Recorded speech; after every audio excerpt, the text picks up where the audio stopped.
La salle et remarquer la différence. Vous pouvez venir ici, devant les salles. Il y a des visages, il y a des nus, il y a des profondeurs, des abîmes, des ciels, des barques, de l'eau, du feu, des profondeurs, mais j'insiste sur le fait que toute cette typologie d'art multiple se réunit autour de ce que je viens de dire. L'essence, le sujet, c'est capital. Nous sommes, même si Descartes l'avait déjà dit, quand il peut être autour de le sujet, mais le sujet est fondamental dans cette proposition artistique. Alors là, vous avez devant vous des exemples de cette proposition, de cette façon d'être au monde en tant qu'artiste. On pense toujours que les artistes et les poètes sont des gens qui vivent sur la Lune et dans la Lune. Absolument pas. Je ne suis pas lunaire, ni lunatique. Je vis profondément ce monde en tant que poète, en tant qu'artiste, et tous les amis de cette compagnie pensent la même chose. Je ne sais pas si vous voulez dire quelque chose, Sanchez, les artistes qui veulent parler. Bon, si vous voulez dire deux mots chacun, c'est très bien. Allez, quelques mots. Je vais vous dire merci.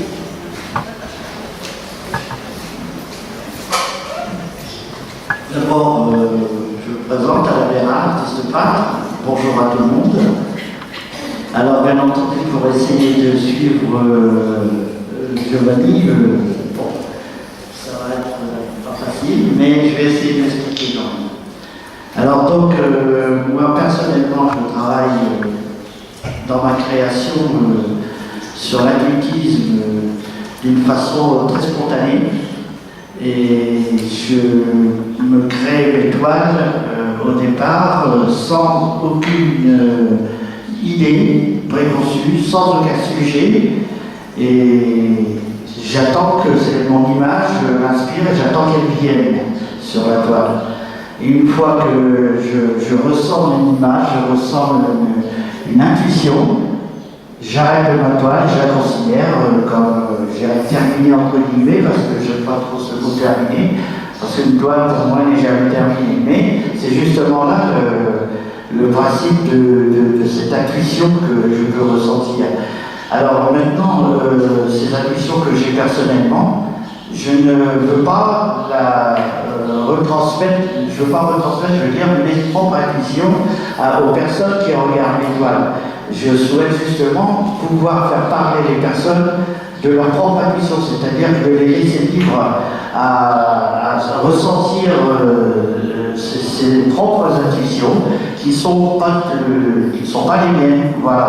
Alors ça, c'est une chose déjà importante, et ça, j'essaye de le faire passer et de le faire ressentir à travers trois choses à travers lesquelles je travaille, c'est-à-dire essentiellement en travaillant par le flou qui suit la couleur, donc des couleurs qui sont assez vives et qui correspondent à la lumière, parce que la lumière pour moi est une chose très importante dans ma peinture. La lumière aide à procéder, aide à avoir ses intuitions en regardant la toile. Et donc cette lumière, je la traduis en même temps avec ce que j'appelle une troisième dimension, c'est-à-dire une profondeur, c'est-à-dire attirer les personnes dans la toile pour permettre justement de faciliter ses propres intuitions. Alors, voilà en gros ce que je ressens. Maintenant, Il suffit simplement de regarder. Merci Alain, Jolie.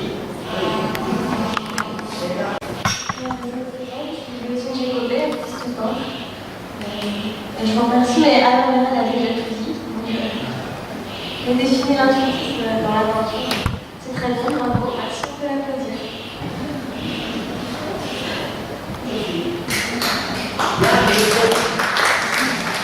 Bonjour, donc je suis Yann Lefeuille, je suis le résultat d'un mélange de photographe et de peintre. Et ce que j'essaie de trouver, en fait, ce sont quelque chose entre la photo et la peinture, sans respecter les normes de la photographie, ce qui me rejette au niveau photographie. Je ne suis pas un photographe, je suis autre chose, en fait. Et j'essaye de trouver un peu la face cachée qu'il y a dans les photos et les traiter au niveau numérique pour que ça sorte de... Comment expliquer? Que ça soit ni une peinture, ni une photographie. C'est autre chose, d'où l'intuitisme. Voilà. Et je pense qu'autrement, le professeur Bottoli a bien résumé mon travail. Donc je vais lui repasser le micro. C'est pas vraiment ma tasse de thé au niveau discours. Merci. Merci.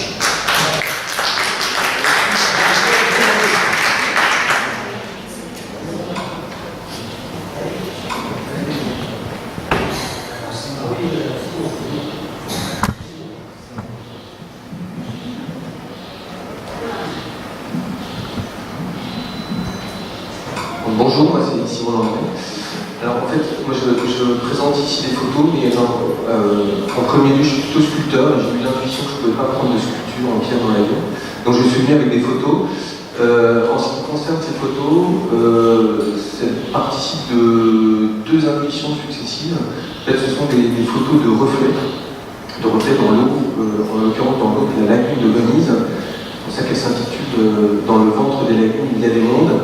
Et en fait, donc la première intuition est de photographier les reflets tels qu'ils se présentent, et la deuxième intuition a été de rechercher dans le détail de ces reflets des structures et des couleurs qui m'évoquaient justement des mondes possibles. Voilà ce que je peux dire sur ces photos.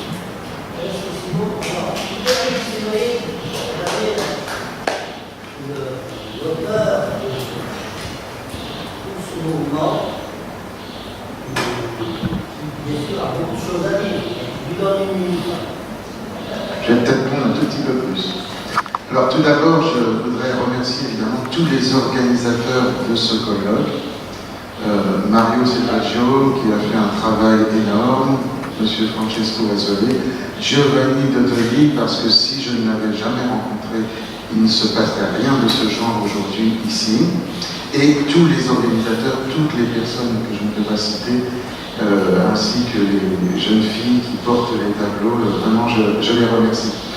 Alors, pour moi, ce qui se passe aujourd'hui, c'est un rêve, évidemment, parce que cette idée de l'intuition en art m'est venue en 1998, donc je vais résumer très rapidement.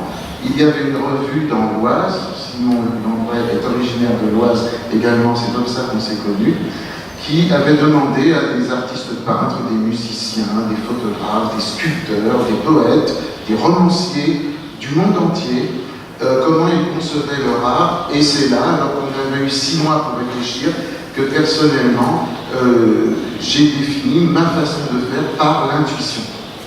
Et j'ai été très surpris que beaucoup de peintres et de photographes demandent à la revue à me rencontrer. Et c'est comme ça que j'ai rencontré Alain Bernal, qui est ici le premier poète du point de vue de la chronologie, à être entré dans le groupe intuitiste. Et puis peu de temps après, j'en ai parlé à Simon Landry parce que nous publions à l'époque chez le même éditeur à Paris les éditions Caractère. C'est comme ça que nous nous sommes connus. Simon Landry, qui est très modeste, a oublié de vous dire qu'il est également poète. Alors ensuite, ces peintres m'ont dit, ces photographes, nous créons par intuition. Mais cela ne fait pas un mouvement. Il a donc fallu que nous nous réunissions, que nous regardions intensément les toiles pour voir s'il y avait une façon de faire intuitive. Autrement dit, quand sincèrement, et ça j'y insiste, sincèrement, réellement, un artiste crée par ses intuitions, c'est-à-dire privilégie dans l'acte créateur ses intuitions de l'instant, ses intuitions de moment, est-ce que cela crée quelque chose de particulier? Et avec Alain Béral, notamment, nous nous voyions très souvent à l'époque, on s'est rendu compte qu'il y avait quand même des dénominateurs communs dans beaucoup de toiles. Alors, l'intuitisme n'est pas une école, c'est-à-dire que ce n'est pas un diktat, c'est juste une remarque de critique d'art, parce que je ne faisais critique d'art à ce moment-là. Dans beaucoup de toiles, je me suis rendu compte qu'il y avait très peu de lignes. Et j'ai dit à Alain Béral, mais il me semble qu'il y a un flou, un certain flou, les couleurs sont fondues, comment est-ce que ça se fait? Et Alain Béral m'a répondu une phrase qui pour moi était très importante dans mon approche de l'intuitisme en peinture. Il m'a dit, mais parce que nos intuitions sont